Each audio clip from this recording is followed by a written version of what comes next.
If you're a Commanders fan and you clicked on this thumbnail today, you probably thought, what the heck, Jack? Terry McLaurin trade rumors? What are we doing? You want to trade away Terry McLaurin? No, I don't want to trade away Terry McLaurin. I want to make that abundantly clear, all right? You guys, if you've been watching this channel for a long time, you guys know I am 100% against the idea of the Washington Commanders trading Terry McLaurin, and I have been steadfast that I believe that McLaurin and the Commanders will come to an agreement on a contract extension before the start of the 2025 NFL season. But today, we're going to talk about the potential trade suitors and some potential trade packages that I think that the Washington Commanders would actually listen to. That is if, and this is a big if, they decide to trade Terry McLaurin this offseason. They feel like Terry's asking for too much money, and they feel like they can't get an extension done with him, and he's not going to play for them this year without that extension. Before we get into the destinations today, make sure you guys click that thumbs up icon if you haven't already. If you want Scary Terry to stay here in Washington. For me personally, I definitely want 17 to be a Washington Commander for life. If you're with me on that, click that thumbs up icon to kick off today's show. So let me start with this, guys, okay? If the Commanders are actually going to trade Terry McLaurin, and like we talked about earlier, that's a big if for me. But if they do, they better have a plan to replace him at wide receiver 1 in this offense, because this is a win-now team. You have Jaden Daniels on an affordable rookie contract. You got to take advantage of that, all right? And without Terry McLaurin, this wide receiver room, plain and simply, doesn't have a number 1 receiver. I think Debo's more of a gadget player. You've got Luke McCaffrey, you got Noah Brown, you got Jalen Lane. Good pieces, but none of those guys I don't think are ready to step up into a true number 1 wide receiver role. So if you're going to get rid of Terry McLaurin, you have to have a plan to replace him. So the first thing that I want to talk about here, and the 5 teams that we're going to talk about today, the teams I think are the most likely to trade for Terry McLaurin if the Commanders come to the table, are teams that have high-end wide receivers that could swap those receivers for Terry McLaurin in a potential trade. So we'll start here with the New England Patriots, okay? And the Patriots, made a big move at the wide receiver position during free agency, bringing in Stefon Diggs, formerly with the Minnesota Vikings, Buffalo Bills, and Houston Texans. He is coming off a major injury, and he was caught partying it up in Miami on a yacht, which new Patriots head coach Mike Vrabel didn't like too much, all right? So could New England look to move off of Diggs if the right opportunity presents itself, even though they just signed him to a 3-year contract in NFL free agency? If it's Terry McLaurin, that's the price here. I think that it's certainly something that they would maybe even consider. You take a look at Stefon Diggs. He is entering his age 32 season, so he's not getting any younger, but he brings decent size to the table. Certainly not a big receiver or anything like that. It's known more as an elite route runner with great foot quickness. He's got 3 years left on his current contract. Just signed that new deal with the New England Patriots, but no guaranteed money left on his contract after this year. So you could have him for 3 years if you want, or if he just stinks, or if he's causing trouble in the offseason next year and you want to cut bait with him, you can do that with no dead cap charge. And this season, very affordable for the Commanders if they end up getting him. Just $4.7 million against the cap for the Washington Commanders this year if he is on this football team. And let me tell you guys, after watching Diggs' film with his limited film last year with Houston and his previous season's film with the Buffalo Bills, he can still play. Still super quick feet.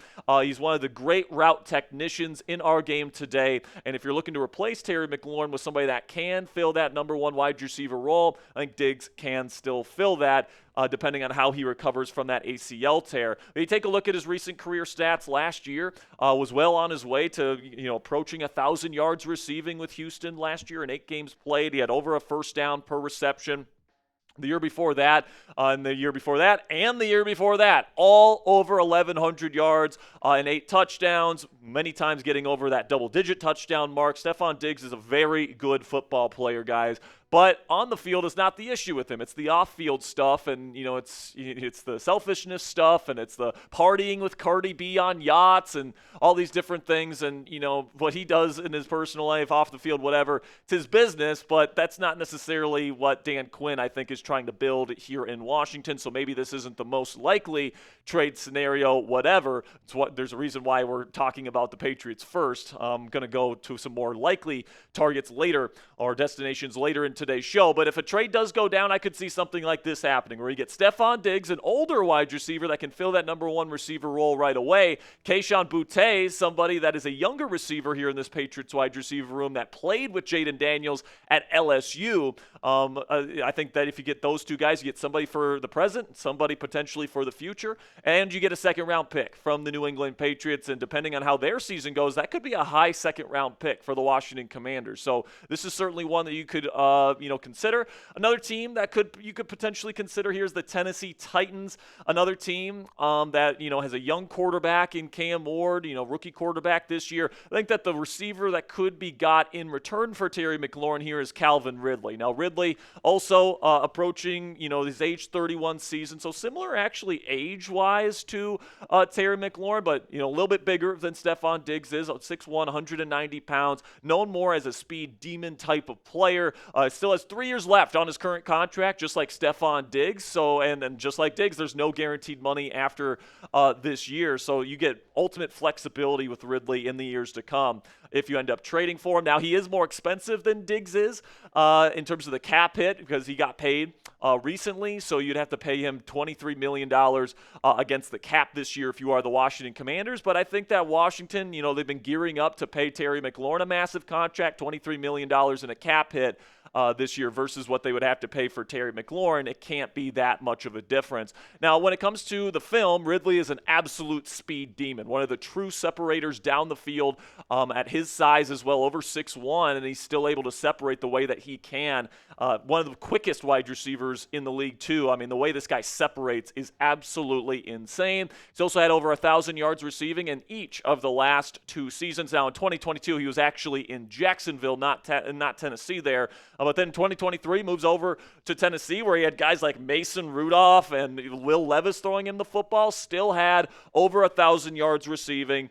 The yards per target went up a whole yard compared to where it was with the Jacksonville Jaguars in 2022.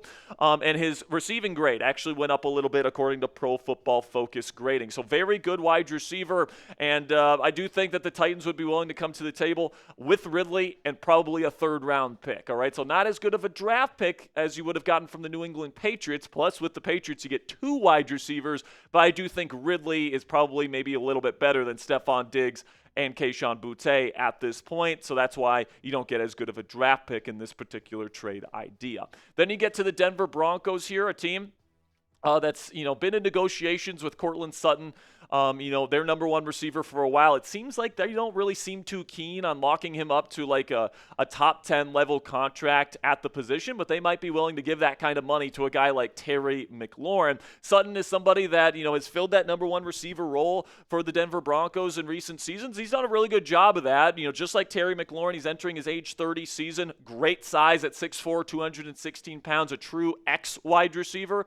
And he is entering the final year of his current contract. And because of that, he's probably going to be asking for a new deal if he is traded to the Washington Commanders. But I think that the Commanders, if Terry McLaurin is asking for $35, $36 million per season and they don't want to pay him that, I think Sutton would be okay with somewhere around like $28 to $30 million, which I think is probably closer to the price tag the Commanders are more comfortable paying for a big-name wide receiver. But you take a look at his numbers over the last several seasons. Last year with Bo Nix as his number one target, over 1,000 yards receiving and 8 touchdowns, over 13 yards per catch. He's a big play threat, big body that can go up and make contested catches with ease. So I think that he would be a good fit here in Washington.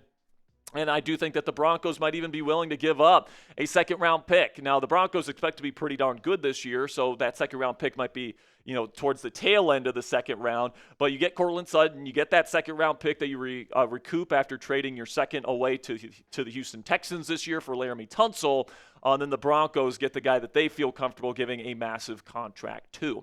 Then you get to the Indianapolis Colts here, a team that has a pretty decent wide receiver room as it stands right now, but they maybe don't have that true number one alpha that Terry McLaurin would certainly give Daniel Jones and Anthony Richardson this year. Now, the 3 guys that they could potentially include in a trade, I don't know exactly which one they would include in this trade, but Michael Pittman Jr., more of a short to intermediate route running specialist, really tough player that's tough to bring down after the catch as well.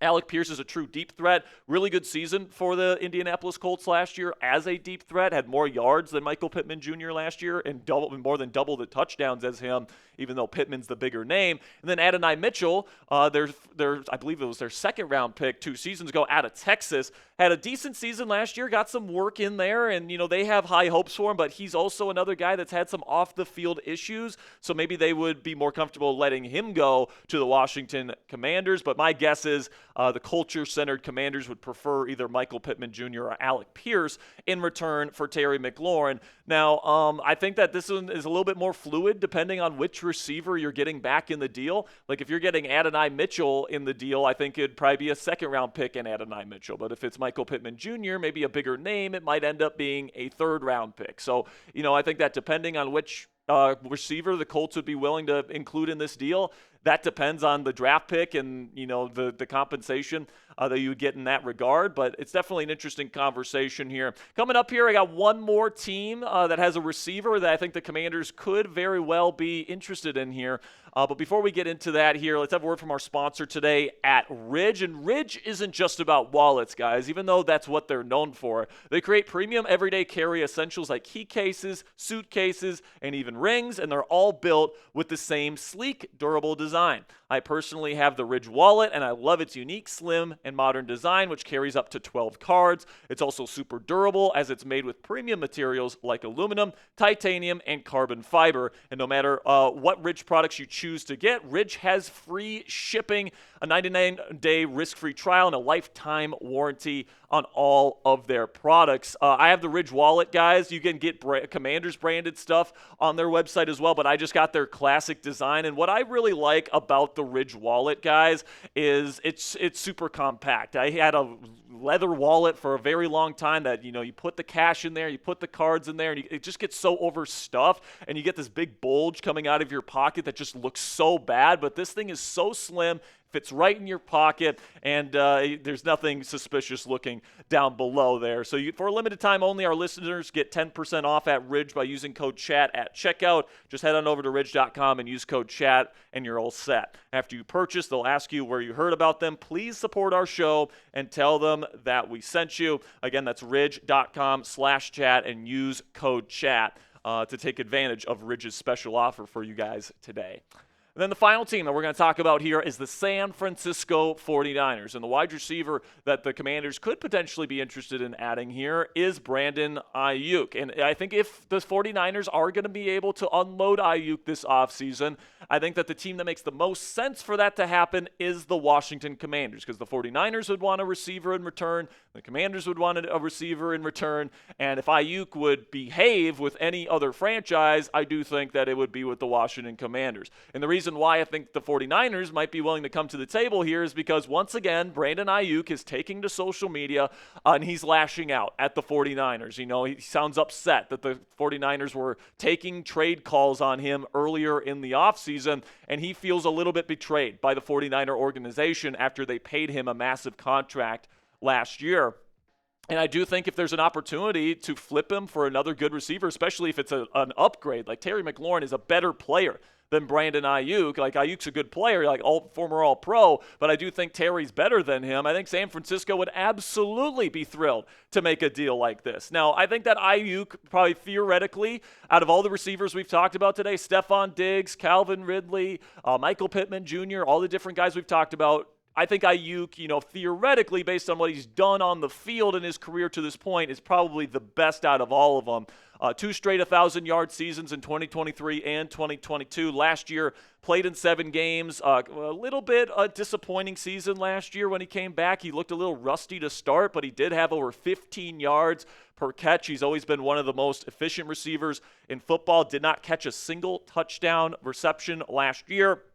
But he came off an all-pro season in 2023 and another really good season there in 2022. Plus, Aiyuk, I think, would love to play for the Washington Commanders. If there's any team where he would actually behave in the offseason and during the season and all this different stuff, and prevent, the stuff that we're seeing that he's doing to the San Francisco 49ers right now, I think it would be with the Washington Commanders, all right, because he gets to play with his buddy Jaden Daniels. Those guys go back all the way to their college days at Arizona State. They hang out during the offseason. These guys are boys, and Brandon Aiyuk, I think, absolutely would behave here in Washington, and I don't think you would expect poor behavior from Brandon here because he wants to stay here. He wants to play with his buddy Jaden Daniels, and if it means behaving and not lashing out on social media, on the team, all these different things, it seems like that relationship with him and the 49ers has really gotten to a bad place. I think that he absolutely would behave himself here in Washington to play with Jaden Daniels. Also, his contract is very manageable, all right? There is a roster bonus that the San Francisco 49ers paid to Aiyuk in full earlier this offseason. So because of that, most of his contract is already guaranteed by the San Francisco 49ers, all right? And the cap hit as a result, if the Commanders end up getting him, I mean, like, there's rookie players making more money against the cap than Brandon Aiyuk would make if he's traded to the Washington Commanders this year. Just a $1.57 million cap hit this year and just over a $2 million cap hit next year, all right? So that's going to allow you to really build this team around Jaden Daniels and Brandon Aiyuk over these next 2 seasons on affordable deals and bring other great veteran talents here. And then 2027, 2028, the number does balloon, but by then, that number's not going to look nearly as scary as it does right now because every single year, the NFL's cap number goes up by like 20, 30, $40 million per year. So there's certainly going to be more wiggle room on the roster construction in the later end of this contract if the Commanders can pull it off. Now the risk, all right? We talk about the good things. He's a great route runner, really good receiver, super efficient, has chemistry with Jaden Daniels, all those things. The risk is he's coming off a full knee reconstruction, all right? Really, really nasty knee injury last year where he tore every single ligament in his knee. I believe it was against the Kansas City Chiefs, and, he's not even expected to be ready to go week 1, all right? I talked with our Niners host, Chase Sr., here just a little bit ago, and I asked him, do you think he would be ready for week 1? He said, I would doubt that he would be ready to go week 1. So for a team in the Washington Commanders that would probably want whoever they bring in to replace Terry McLaurin to be ready week 1, that might be a deal breaker for them, especially because this is a very serious knee injury that he just suffered, and there is a little level of risk that you're taking on by bringing him in. But, I think that if you're the Washington Commanders, if you can get Brandon Aiyuk, a really good receiver with chemistry with Jaden Daniels, your franchise quarterback, that makes your quarterback happy, that makes Brandon happy. But then I think you can also get a draft pick from the San Francisco 49ers. If it means that the 49ers can get Terry McLaurin and maybe some cash considerations from the owner, Josh Harris, here in Washington, then I think that they would be willing to give up a second-round pick next year for Brandon Aiyuk. And you also get Aiyuk, all right? So, you get Aiyuk, somebody that can, theoretically really replace Terry McLaurin as this team's bona fide number 1 receiver, and you get him at a discount against the cap, but then you also recoup that second-round pick that you lost when you traded for Laramie Tunsil this offseason. So it's an interesting possibility there, but between these 5 trade ideas that we have talked about today, which one would be your preferred option? Would you want to go with the Patriots? Would you want to go with the Titans and get Calvin Ridley? Would you prefer the Denver Broncos deal and get Cortland Sutton? Would you prefer a deal with the Indianapolis Colts, or would you prefer to get Brandon Aiyuk and a second-round pick in exchange for Terry McLaurin? So let me know down there in the comment section which trade offer you would take if you had to pick one. And now before I go here, guys, I do want to list another possibility that could be for the Washington Commanders here. If they feel like Amari Cooper is still a legit number 1 receiver in the National Football League and can be a number 1 receiver in their offense, then I think that there's more teams that could potentially enter the fray here in terms of potential trade suitors for the Washington Commanders and for Terry McLaurin. Take a look at Amari Cooper's numbers over the last several years. Really good seasons in 2023 and 2022 with the Cleveland Browns. He was a bona fide number 1 receiver. Then last year had some drop issues. Deshaun Watson played really poorly in Cleveland, then gets moved to Buffalo and Josh Allen, and he just couldn't really figure out a level of trust where he had the ability to put up big numbers in Buffalo last year. I still think he's a very good receiver. I think his film says he's still a very good route runner at his size, really quick feet for somebody of his size as well.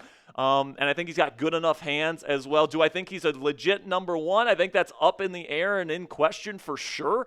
I would probably be more comfortable with him as a wide receiver 2 than a wide receiver 1. But if this Commanders coaching staff feels good about him replacing Terry McLaurin, that means that the Washington Commanders could get a better draft pick, all right? Instead of getting a second or a third round draft pick from a team and a receiver, then you could potentially push for like a first round draft pick from another team that might be more desperate to get him in their building. Teams like the Pittsburgh Steelers, that have Aaron Rodgers and are trying to make a push for a Super Bowl this year. The Las Vegas Raiders, their best receiver right now is Jacoby Myers, who I think is a wide receiver 2, not a number 1 guy. I think they would love to add a guy like McLaurin.